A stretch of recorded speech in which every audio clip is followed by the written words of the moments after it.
a very educational program. If I were to ask you to name the industry in Los Angeles that employs the most people, what would you say? No, I'm sorry, sir. Plastic surgeon for Cher is wrong. But that's a really good guess. Our main industry is, of course, show business. The town is filled with show business nerve centers like Paramount Studios, home to stars like Robert Redford, Eddie Murphy, and Tom Cruise. Maybe your favorite film came out of the famous Disney Studios in Burbank. Of course, before anything can get made, a deal has to be struck. And for stars like these, the deal-making happens across town in Beverly Hills at the luxurious William Morris Agency. Isn't that an impressive-looking building? Here's where my agent works. Don't laugh. If they ever get a phone put in, I'm going to work like gangbusters. Well, a little tip, kids. Never sign with an agent who spends the day selling oranges at busy intersections. Hopefully, we're going to have a lot of good tips for you today because our show's all about how to make it in Hollywood. With us is General Hospital star Vanessa Marcel. Plus, you'll meet a heavyweight personal manager who's represented clients like Linda Carter, Jacqueline Smith, Lindsay Wagner. We're going to talk with one of Hollywood's busiest casting directors. Plus, we will meet an agent who handles many top child stars. And if that's not enough, we're going to meet an actress who fooled Hollywood by posing as her own agent. First, I would like to bring out a very talented woman who's developed a cult following as one of the brightest comics working today. She performs in theaters all over the country. She has been seen in her own comedy specials on cable TV. Please welcome Elaine Boozler. Hobble on out here, Elaine. Hobble, hobble. Hi. Walk this way. Onto the Boozler way. What'd you do to yourself, Hunter? Or is it a fashion statement? Well, this is from the Madonna line of lingerie. Uh-huh. No, Tanya Harding, she really gets around. It's unbelievable. That's all I'll say. Can I have the surgery on your show? Is it a real boo-boo? Yeah, it's a real boo-boo. Oh. My knee turned 40. Ah, there you go. Oh, don't you hate it? Just my knee, though. Don't you just hate it? Hey, how did you get discovered? Where did you start? What were you doing? I wrote a letter to Carol Burnett, and she called me. No kidding? Yes, and I couldn't even speak. I couldn't speak. I'm going to slap you. I hope so. That costs extra in Hollywood, you know. Where were you? What were you doing? I was fired from every single job I ever had. I had no direction, no ideas. I was fired from the A's and the B's. I was up to the C's. Comedy was next. I tried it. It stuck. So I had heard, you know, really about show business that you have to sleep with so many people to get anywhere. And I cannot tell you the disappointment that by the time I arrived, that was no longer the case. Couldn't find anybody to sleep with. Just didn't work that way anymore, you know? Was it an accident? Were you discovered by accident, or did you get into comedy by accident? I was discovered like Columbus happened to, you know, stop in for a beer and said, "You, the new world." No. I guess people used to get discovered, but no, discovered, you bang on doors for 100 years, and, you know, finally then you're discovered. You work hard, that's your discovery, for the most part, I think. I was a waitress, and I wanted to be a singer. I had taken ballet and acting and all that stuff for years and years. In New York? In New York, yeah. And then I was waitressing because, of course, I wanted to be in show business, so that's the job you have to do. You waitress for a very long time, and I was a terrible waitress. I didn't drink, so I didn't know what the drinks were, and one night this huge table sat down, and you take the whole order at once. It was about 12 people. This was in the 70s. They ordered rum, Coke, rum and Coke, creme de coco, root beer. I had 12 brown drinks on my tray in the same glass. 12 brown drinks, all in the same glass, little red straws, and if you make a mistake, you have to pay. So you have to give the right person the right drink. Well, I couldn't pay for these drinks, so thank God there was a great comedian on stage, and the people were so enraptured, you know, watching him, that I went behind the table and I went, "Coke, rum, rum and Coke." Luckily, I didn't mess up the drinks, and so by the time you got through drinking the drinks, sure, they drank all night, and you were bombed enough to get up on stage and be a comic? Sure, that was it. At the end of the night, they said, "We'll have another round," and I had to say, "I think you people have had enough." So you accidentally got into comedy? It was accidental. It was a great comedy club. The waitresses sang in between the comics, kind of like sorbet, cleanse the palate a little. And I used to sing my 2 songs that I knew every night. Van Morrison's Moon Dance, he's probably turning over, and something else. And one night there was still an audience, and the owner, who would sell his mother to wolves, said, "Oh, look, there's still an audience. Go up and sing." I said, "I sang what I know." And he said, "Well, you're funny. Go up and talk." And I didn't. I was so glad to get off my feet and away from everyone that I thought, fine. And I went up and just talked for an hour. And in the audience was... An hour? I swear to God, an hour. Just standing there, and it was so funny, and I had no respect for it because everything I ever tried to do was so hard. Ballet was hard, I had no turnout. Singing, I couldn't make the notes. Everything was such a struggle that I thought was valuable, and here this was like that. And I said, well, this isn't too valuable. And I came off, and in the audience had been Freddie Prinze, Richard Belzer, Andy Kaufman, a guy named Tom Curley, a great comic. And I came off, and it was like after a gunfight at the OK Girl, they were like, whew, as I went by, they said, that was, I said, what? They said, that was great. I said, you're nuts too, you know, and it took me a while to understand what I had done. There weren't a lot of female comics back when you first started, were there? No, they used to strangle them at birth. So they still... Seriously, who were the females when you started Well, out? of course, you know, the stars were Joan Rivers and Phyllis Diller and Toady Fields. Really? And then God, Lily you're Tomlin. old. I'm older than that. But wait a minute, they're still the stars. And No, I mean, you were sort of a path. I was kind of the missing link between them and then all the new. You know, I was 20 years old. You know, it was the 70s. Was there a big break for you? I mean, something that you can point to specifically that was a breakthrough for you, or has it just been waiting. a long, hard I'm waiting struggle? for that. I think they come in increments. There wasn't one thing like overnight that changed my whole life and I was suddenly known. I've kind of made my fame person by person across the country by touring. You know, I could get elected now. I've shaken every hand in America. And my fame, I think, now is exactly at 50%. 50% exactly. Because I walk down the street in any city in the country and I hear, that's Elaine Boosler. Who? 50%. Exactly at 50%. So. Now, I remember your big special. Well, I've had 9. See, that's how it goes. I think I remember your first. Maybe 1985, right? That was the first big one? The first nice break that shows how wonderful people can be was, the LA Times did an article about female comics and whatever, and it said Joan Rivers, Lily Tomlin, Toady Fields, that's it, you know, Phyllis Diller. And then they said, and coming up, Elaine Boosler, and really, I was the only person working who was coming up and doing anything, and Helen Reddy was hosting The Tonight Show that night, and she saw the article.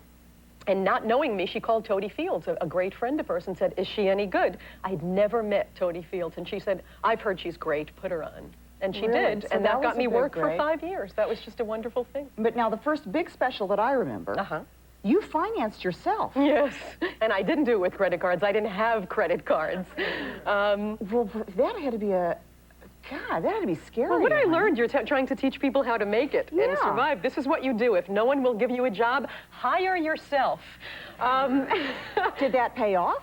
Eventually it did. I had a little bit of money and I could not get a special. Every guy had a special. They said, women can't hold the audience. I said, that's funny. I've done it across the country for 12 years.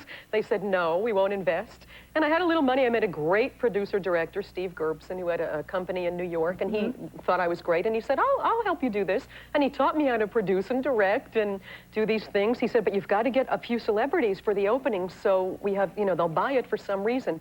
1985, it was the week Bill Cosby became Bill Cosby. He was on the cover of Life that week. He was, you know, that was his week. That was the big breakthrough with the show. And I knew that he liked me. I'd cross paths with him on the road and he'd quote my latest joke. He was so up on everything. I sent him a letter, truly, in Las Vegas where he was performing. He'll never get it. And the phone rang, same thing. Write those letters. And he did the show. It was incredible. Wow. It was so incredible that I couldn't even do the scene with him because I kept just not being able to breathe. Yeah. And I kept thinking, it's a mistake. And of course I walked in and the first thing he said was, I don't know you. So I thought it's a mistake. But he was kidding. Well, wait, so the first two important things we have learned are hard work, perseverance, and sex has to come from elsewhere because it doesn't have that doesn't happen anymore. in Hollywood. You and I are hanging out in the wrong place. Do you think? Or something. And write those letters. We don't have any friends named Heidi. That's the problem. Write the letters. Stop you. Daytime. Next, we are going to meet a woman who couldn't get arrested as an actress. Have you heard this story? No, Phil. What? Oh, I love this. She posed as her own agent. You haven't heard about this? There you go. Woman? Oh, it's been in the papers. Did she get busted? Did Tinseltown give her the boot? Or did they lay out the red carpet? We're going to find out next. Don't go away. I love this story. You haven't heard about her? Yes, I have. Oh, God.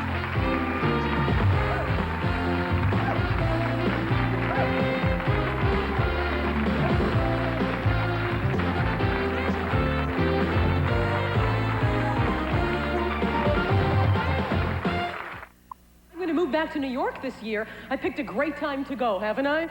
City's out of money at night. Now they're dimming the street lights by 30% to save money. Ooh.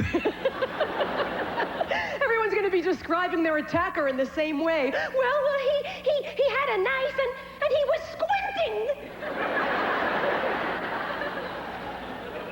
My friends say to me, how can you move back? Aren't you afraid of getting killed in the street? I said, I'm already used to that thought. If it happens, it happens. I just hope if it does happen, I really hope the chalk outline doesn't make me look fat.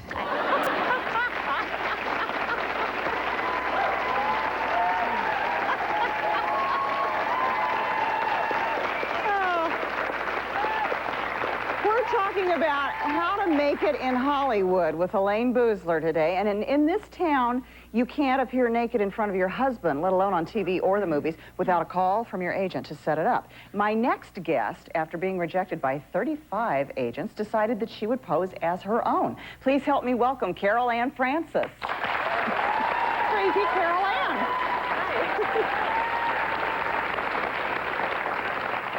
So you wanted to be an actress, you knocked on all the doors, everybody said, no, forget it. Right. So you're sitting home one day, bored to death, and you came up with this scheme? Right. In 1989, I decided to create my own agent because nobody would represent me. And I said to myself, what kind of an agent would garner the kind of attention, what kind of a voice would I have that would have every major Hollywood power broker scrambling to return the calls? And I realized that the character should be British because Hollywood seems to be intimidated by British culture. And then I realized that she should have a voice that's fiercely compelling, that's alarming to the listener, something that would provoke someone, a voice that's so disturbing that it would leave the listener craving, even begging for more. And the voice went something like this. Anne Hollingsworth for Sydney. Sydney? It's Anne. How are you, darling? Listen, I have a client I want you to meet. Carol Ann Francis. She's wonderful, fiercely talented, extremely solid. You would love her. What time? Fine. She'll be there. Bye, darling. Now, nobody... They wouldn't admit. Not knowing out of a Judith Pence novel or something, isn't it? Her name was Anne? Anne Hollingsworth. And the first time I made that call to Sydney, Sydney said, oh, yes, we met in London. And I said... Now, I was just going to say, didn't anybody say, who are you? Yes, he said, yes, we met in London. And I said, yes, so lovely of you to remember, darling. So I would go along with that. I wouldn't want to insult them. They were convinced that they knew me, or should know me. So, you know, I was trying to be very polite about it all. So this lasted for 4 years. 4 years you did this? 4 years. And did you get yourself any jobs? I got 14 jobs through the great Anne Hollingsworth. And almost got elected to Parliament. That close. Almost. In fact, when Maggie Thatcher stepped down, I said to myself, perhaps I should step in there. Now, did you... So you couldn't go anywhere with Anne? No, couldn't go. This was done in my living room, and Anne's office was a voicemail box for $10 a month. And they would invite me to lunches and dinners, and I would say, you know, premieres and parties. I was on everyone's invitation list. And I would say, well, I can't possibly attend, darling, but let me send my client, Carol Ann Francis. You know Carol Ann, don't you, the fiercely talented little dynamo? And then I would go, I don't want to get confused here, I would go to the premieres in Anne's place. Yeah. And there were many premieres I attended where they saw Anne Hollingsworth's name on the invitation list, and they would say, oh, Carol Ann, Anne's here tonight. And I said, yeah, she is. And they go, oh, I think I just saw her. And I said, yeah, she's somewhere here. You know. Did you ever get caught at this? No, I never got caught. In fact, when it was time to reveal Anne's identity. Well, when was that time? When was it? That was December '93. I decided to call the New York Times, and I told the New York Times, I said, I think I have a story that you'll like. And they said, okay, and they researched the story, and they absolutely loved it, and it hit the front page of the New York Times in February of '93. No, well, why did you decide it was time to reveal? Because you'd gone as far as you could go with Anne? Because I was... to get to new agents? I was tired. And stop calling her back. Exhausted. She was just not returning her calls. She was seeing a psychiatrist. I was having fights with Anne Hollingsworth. She was fighting with me. Stop it! Stop it! Stop it! My mother, my sister. And she said, my agent, myself. She said, "Don't you dare expose me, Caroline." And I said, "That's it, Anne, I can't take it anymore." I said, because she became so, people were so enamored with her, and everybody was always talking to me, Anne Hollingsworth, Anne Hollingsworth. All I ever hear about is Anne Hollingsworth. And I was really getting upset about it. But really, that's not it. I was peddling a screenplay based on my double life as Anne Hollingsworth, and I think words started seeping around, and I started getting these funny messages on my answering machine. I thought, ooh, I think the cat is out of the bag. Right, and I said, it's time to go to the New York Times. Now, did Anne send you out? She sent you out on a lot of casting calls, and obviously. I would go to auditions. There was one audition in particular. The casting director said, "Oh, Caroline, you're so funny. You're the next Bette Midler. Tell Anne Hollingsworth to call me, and I'll give you a call back tomorrow with the director." So Anne Hollingsworth gets on the phone and says, "Oh, it's so wonderful. All the wonderful things you said about Caroline. She's just so thrilled. What time's the call back?" And the casting director goes, "Anne, that girl's a loser. She's so ugly." So I'm sitting there on the phone. The first time I heard this, I went, "What do you mean she's ugly?" So I'm sitting there going, "But what is it about her that's so ugly?" Like, I really wanted to know, like, "Oh, I don't know, Anne, she's just ugly."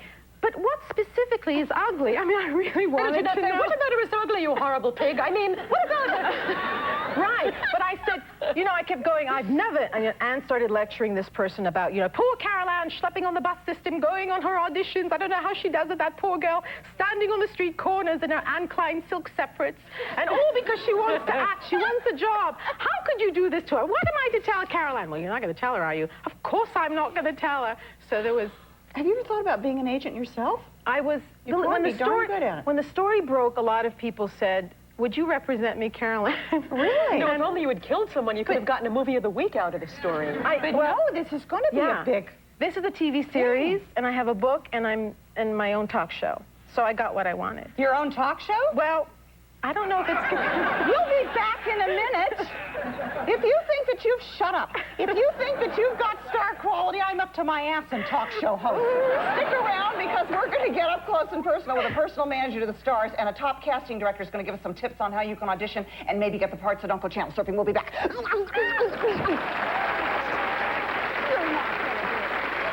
This is a family show. They grew up on television, but what were America's sweethearts really like? The Lennon sisters take off their clothes on stage. It's true.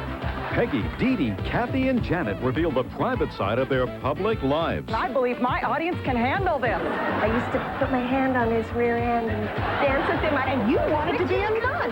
The Lennon sisters relive their greatest memories on the next Vicki.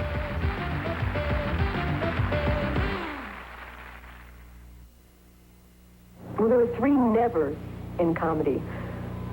Never follow a better comedian. Never give a heckler the last word. And no matter how bad a joke bombs, though it's never happened to me personally, never let him see you sweat. Well, that bought a house.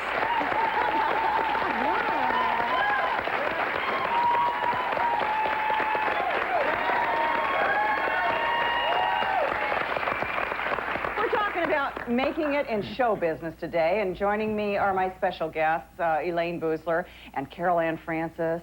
She's the actress who pretended to be her own agent. And now joining me is a man who is responsible for launching the careers of Lindsay Wagner, Jacqueline Smith, and Linda Carter. Please welcome manager turned producer Ron Samuels.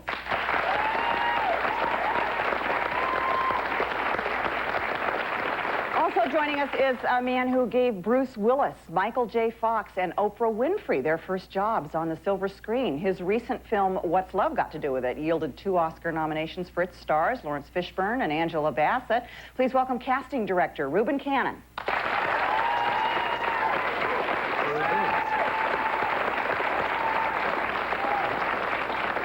Now, Reuben, you started in the mailroom at... Where'd you start in the mailroom? In Universal. At Universal. MCA Universal. Yeah, and how'd you get into casting? I was recruited to come into casting from the mailroom.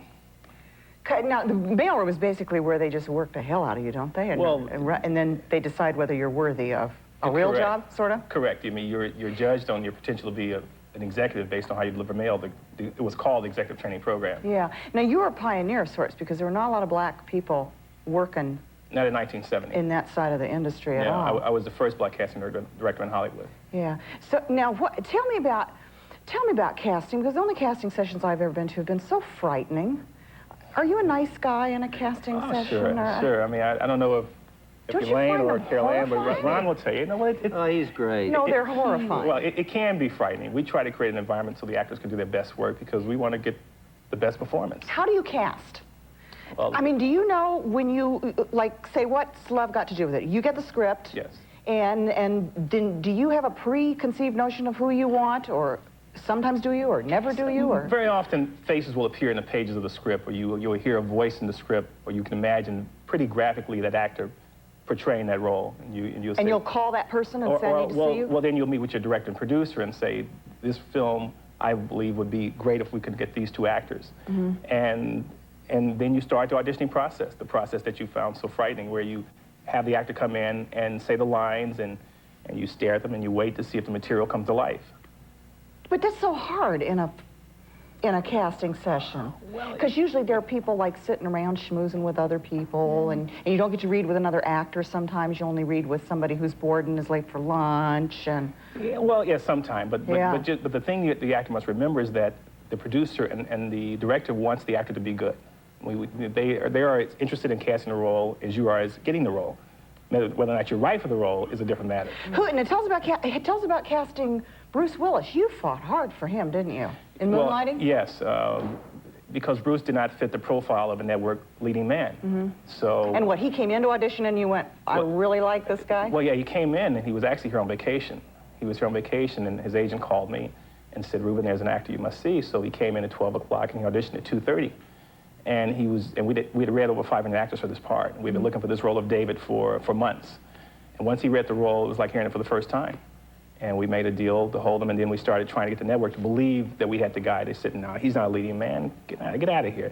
So 3 callbacks and 3 film audition tests. Finally, he was hired. So you really fought hard for him. Yeah, you have to have, I believe in having the courage of my convictions. Could we do lunch or something? Now, Ron, what is the deal with you? Do you go after beautiful women? Haven't you managed... Hello.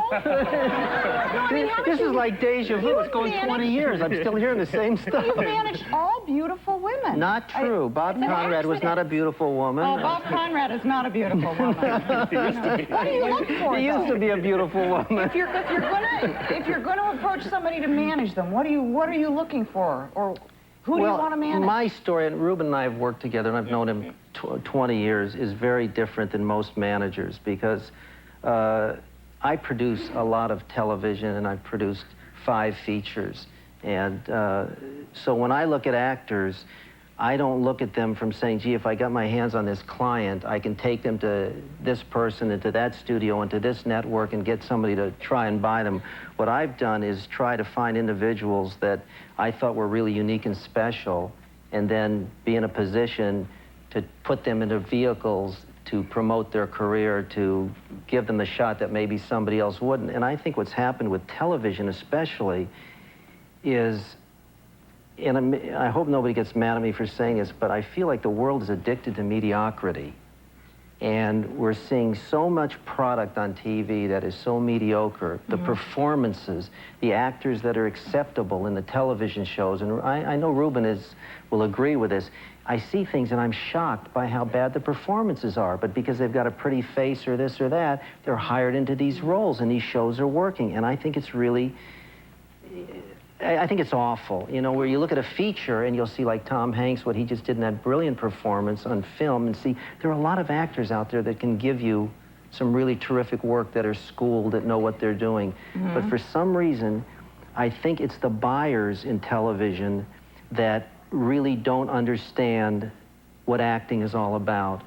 You know, your producers, I see some of the stuff that directors accept in television. I gotta be honest with you, I'm appalled by a lot of it. Do you think that's the case, or do you think that maybe it's the case that production people don't want to be beholden to talent?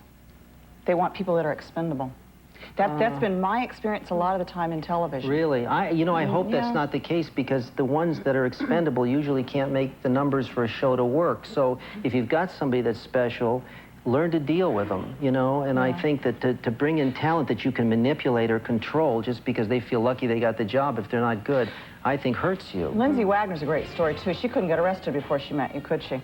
We talk about her when we come back. She did get arrested before she met me, but really? that's another story. Oh, that and other compelling stories when we return. If you think your little baby ought to be in pictures, stick around, because the top agent's going to tell you if your little Rugrat could be a movie star. And we're going to talk to a lady who books comics for a living at one of LA's top comedy clubs.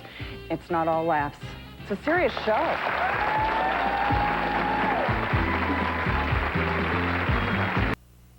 Don't that look good? Come on, man. I don't want to take. Come on, just up here. Come on, Ike. What's the matter, baby? You high. You embarrassed. Oh, come on now. Open your mouth. See that? White man asked her to open her mouth. She sing all damn day long. I asked, you ain't gonna say nothing now. Come on now, I'm asking you nothing. And I'm saying no tonight. You know you Come want some on. of this cake. Come on, eat some cake. Eat some cake, yeah.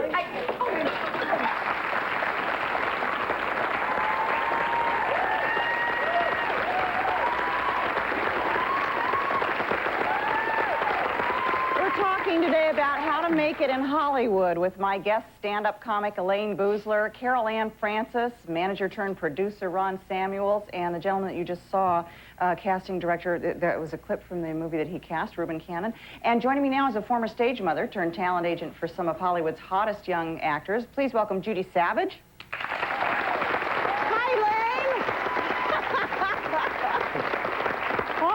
Joining me is Sabrina LeBeau, who books comics for one of LA's top comedy clubs, The Laugh Factory.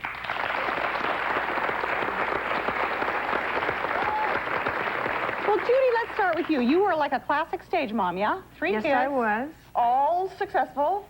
Started out in Detroit 30 years ago with a son who was extremely talented but had asthma. So the only thing he could do was sing and dance and didn't wheeze. So I started writing letters to New York. He did a few plays in Detroit. I wrote letters to New York for a year. Writing letters really works.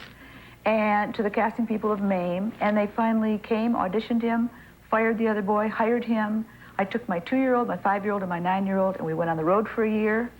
And that started everything. We ended up moving to Hollywood, and the children started working. They worked for 15 years, and then one by one, they all went off to college. And I was addicted. You were bored, and you needed kids. Yes, I needed, they left me, so I had to get some more. So what do you look for when you take a child on as a client? Well, there's criteria that we go by, but I think the most important thing that I look for is the passion in the child, and then the drive in the mother. I interview the child first, and then I interview the mother. And then there's other criteria, because the labor laws in California, we look for 6-year-olds that are small. We look for blendable kids that fit into families, because usually they hire the adults first, and then the children have to match. Outgoing personalities, really good reading ability, a good look, and by a good look, something that maybe you'd like to get to know. They don't have to be gorgeous, but... Are we too old right here? Well, you have good looks.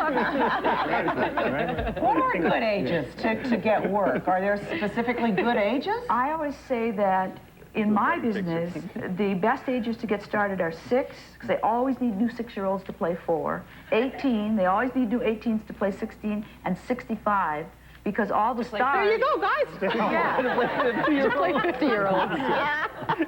Most of the stars won't do it. We're about to hit. Have you ever had a show go so badly that you looked all the way down at the end of the couch and you found your guest like this?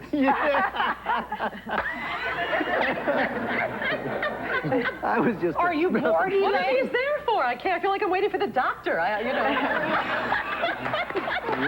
Waiting to be discovered. No, this is from a client. You find out what he's doing now. The doctor, they're current. This one is... Everybody should have one. This one is sort of pertinent, because here's David Copperfield on How to make it in Hollywood, date a magician. No, David Copperfield came to you, and you didn't know what the hell to do with him, didn't he? Really? She obviously Not true. did. If she had come to him, he would have known what to do with her. No, and here, this one's up here because this is my guru, Roseanne. I love that. That's a very flattering shot, by the way. Golfing? I don't know what we're doing here. I want to talk to you. How do you get into a comedy club? Well, first of What do you all, I just do? want to say you should have the Laugh Factory magazine on that table. I'm sorry. We'll get it right away. We have to get you one. Okay. It's a new magazine. Yeah. Just had to plug it there. Okay. How do you get into a comedy club if you think you're funny? If you think you're funny, how do you get in? You, first of all, don't take comedy classes. They're the biggest waste of money. Really? Yes. They're a ripoff. I would say try to perform at any club you can. Most clubs, like the Laugh Factory, have open mic nights where anyone can go on and do 3 or 4 minutes. And there are open mic nights all over LA, all over the country. Right. So you need to know that you need to be naturally funny, and you can learn that from your friends and your family, I suppose, can't you? Well, I don't know that you can learn it. I think that I think it takes a long time to hone the skills, you know, to learn to do it. It's not an overnight thing. I think you have to work at it. I mean, if you look at Brett Butler and Jerry Seinfeld and all these people that have their own shows, they've been working at it for years and years. But basically, they were naturally funny to begin with. You're not advocating classes. No. What do you all feel about acting classes? Waste of time? No.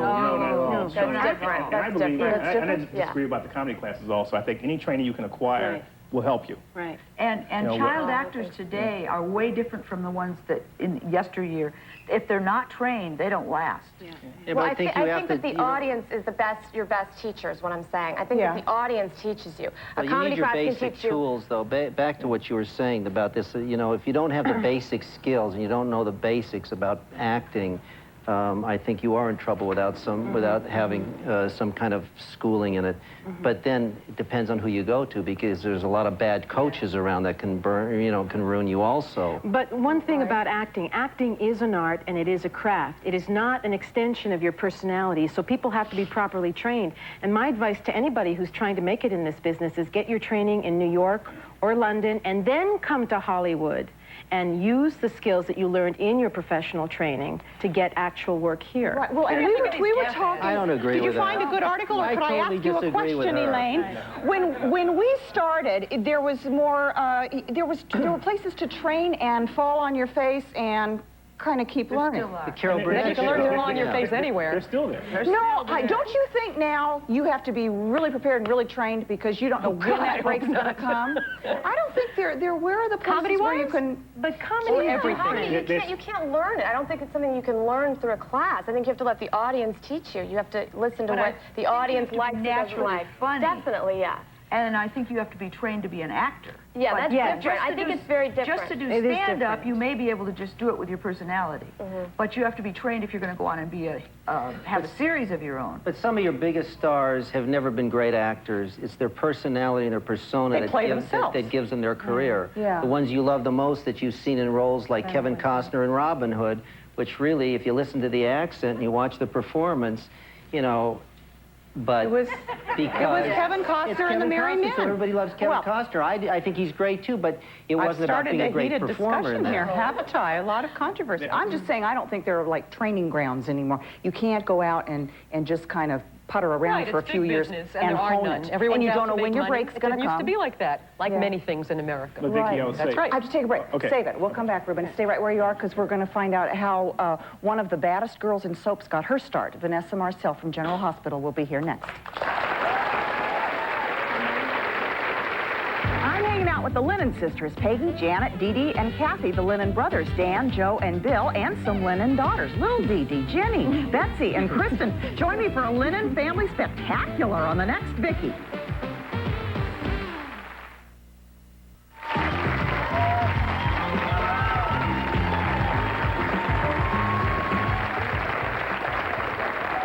We're back. Ruben, you wanted to say what before we took a break?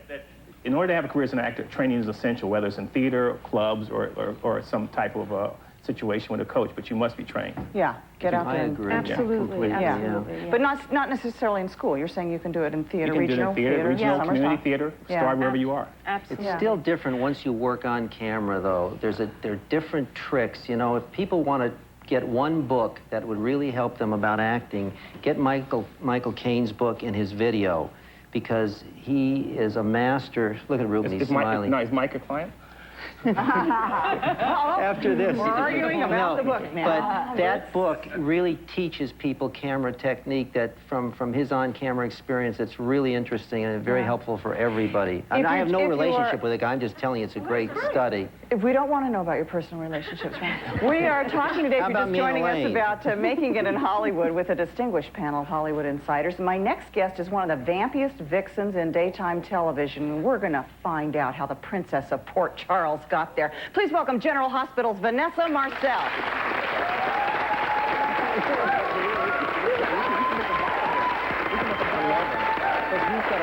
Welcome back. Thank you. Now, I think obviously you got to say right off the bat, Oh, show off. Right off the bat, you made it because you're gorgeous. Oh, gosh. Well, thank you, but I don't think that's why. No? I hope not. Was it hard? Where'd you start? I started acting when I was in high school. I started doing plays, and I didn't even move to Los Angeles, actually, to act. I kind of moved out here just to get away from home, and I got into the theater because I loved the theater, and I started doing shows in the theater, and my manager, Linda Reitman, saw me in Cat on a Hot Tin Roof, and she approached me and asked me if I'd be interested in getting an agent, and I said sure. Tell us about casting and how hard it is.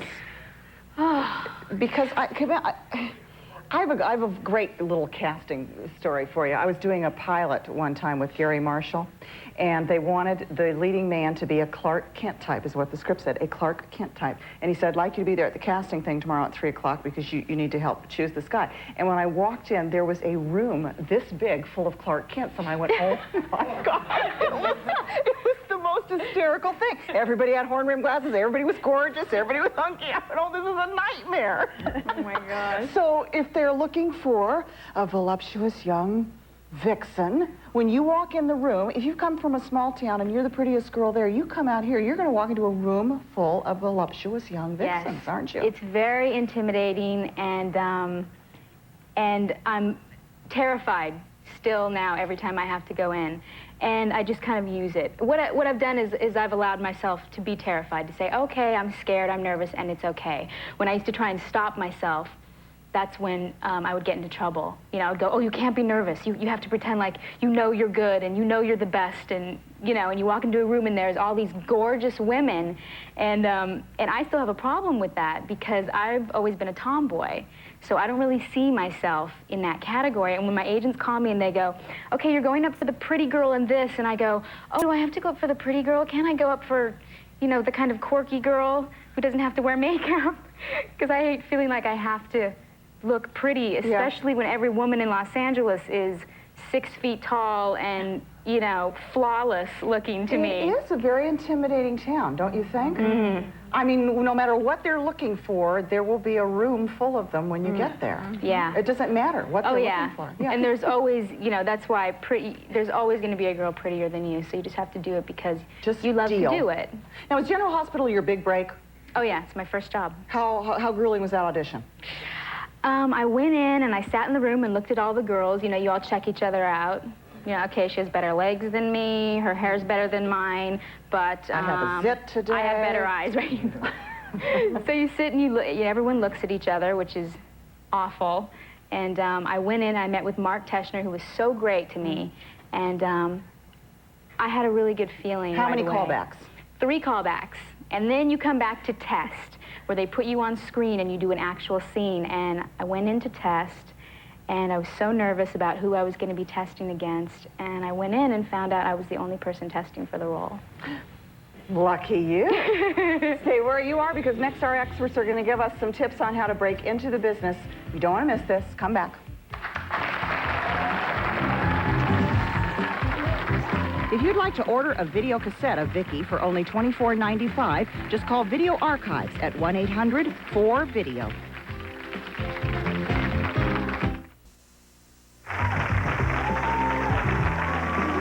Hold on to your bubbles. We've got a real class act. Peggy, Janet, Kathy, and Dee Dee, also known as the Lennon Sisters. Catch up with those singing siblings on the next Vicki. Oh, a none-a-two. We're back. There are 70,000 dues-paying members of the Screen Actors Guild. 90% of them earn less than $10,000 a year, and 30% of them earn nothing at all. There are currently only 3,000 working actors. And finally, another wonderful statistic, 1 out of every 3 jobs goes to a woman. Yes. Who's got a question? Fine. This question's for Mr. Cannon and Mr. Samuels. I just graduated from a fine arts school, and my immediate goals now are to find a good agent and to meet as many casting directors as possible. And I was wondering what your strategy is to go about this, if you like it when people come in person with headshots and resumes, or if you'd rather get them by mail with a letter, or... Proper procedure? If I were you, I would first not put my energy into finding an agent or meeting casting directors, but trying to find a theater in which I can continue to do the work so people can come down and see me act. That's what you want to work on. Like a 99-seat theater, are those good? Wherever you can use your craft, wherever you can demonstrate the fact that you're a good actor. Because the Hollywood types see everything, don't they? Sure, everyone. There's always going to be somebody in the audience. Casting directors and agents are all looking for the same thing, new talent. Yeah. Questions? Yeah, stand up. Yes, how important is a college education today in getting What do into you feel Hollywood? about education? Important? Personally, I don't think it has anything to do with it. If a person has got a personality and they're bright and they're articulate without having a formal education, there's been a lot of success stories, you know, with people that didn't go to college, so I don't think it really is going to affect you one way or the other. Yeah, I was just going to ask about kids, Judy. What do you... In guiding all the young kids that I work with, I always tell them they've got to go and get a college education because the business may not be there forever, and they've got to have something to fall back on. When you grow I think up, it's a little different. you want to be Jodie Foster. Yes. Yeah. If you wanted to cast a famous person in one of your movies, would they have to audition like other people that you I've had people come in and read for roles that I was surprised that they were willing to read for, but they felt so confident and they wanted the part that they would come in and do it. There's other actors that you know are so wonderful for what you want that you're just going to be happy to get them, so you wouldn't ask them to do it. But a lot of the best actors in the world are the first to say to you, I'll come in and read for something. Yeah. How do you get a SAG card? How do you get a SAG card? How do you get a Go to Elaine Boozler.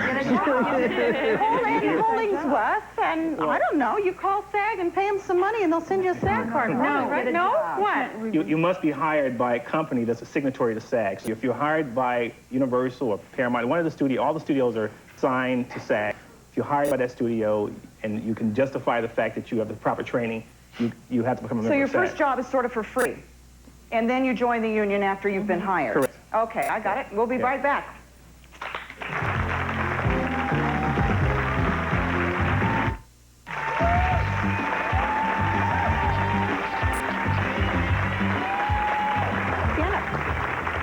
Time for one last quick one. Yeah, I wanted to ask Elaine if, since all these female comedies have their own TV shows, if there's any in the works for you. What's in the works for you, Elaine? Considering a television show, I much prefer playing dives to drunks for no money. What is coming up for you? I, against my will, have a sitcom coming up, and you'll see it when it's there, and it's revolutionary. There are not free children on it, so there you go. Terrific. In the meantime, we can't see you at the Sands in Las Vegas, 4th of July weekend. 4th of July weekend. There you go. Much thanks. I'm done. To Elaine Boozler, Vanessa Marcel from General Hospital, Reuben Cannon, Judy Savage, Ron Samuels, Carol Ann Francis, and Sabrina LeBeau. Thank you all. It's been most interesting. Have a great day. Bye.